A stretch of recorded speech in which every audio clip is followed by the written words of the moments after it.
Hey neighbors, it's Kayden back again to talk about another funky food that came in our box this week.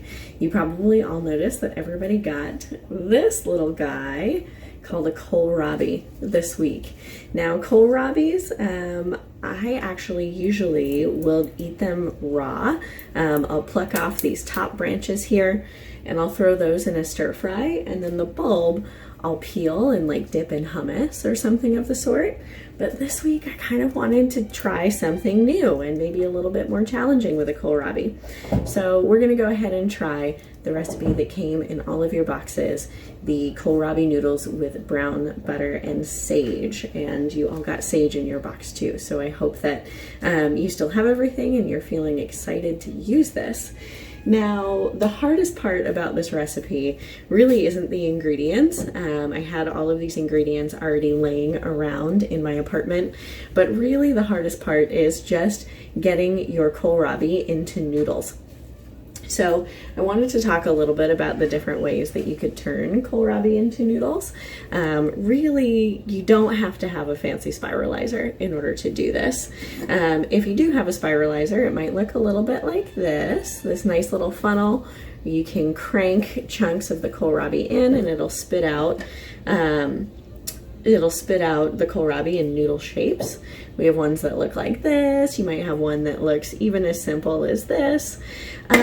But if you don't have one of those, you could always julienne your kohlrabi using one of these.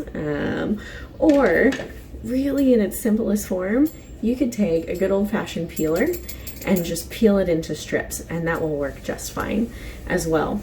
So I'm going to go ahead and follow the recipe that you can find linked down in the description here, and we'll see how my kohlrabi noodles turn out.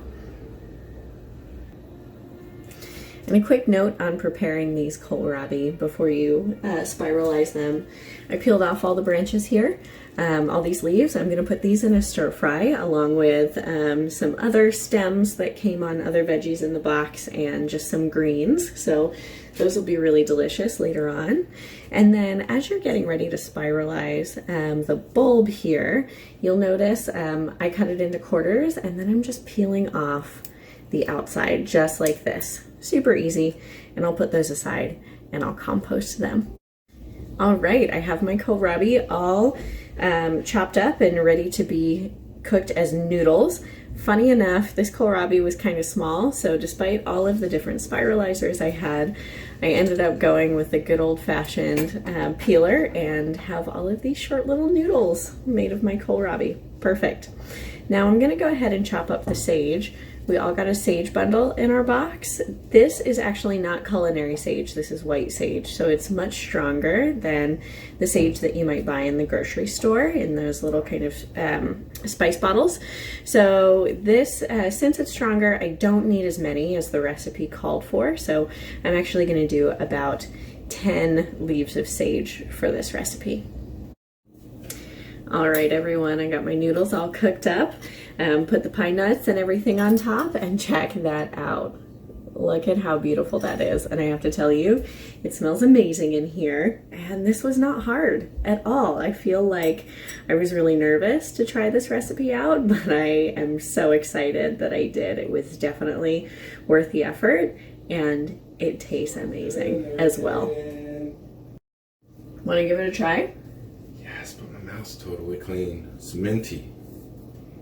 Might be worth it. It's really good. I just gave it a shot. All right. Here. All right, hook me up. Okay.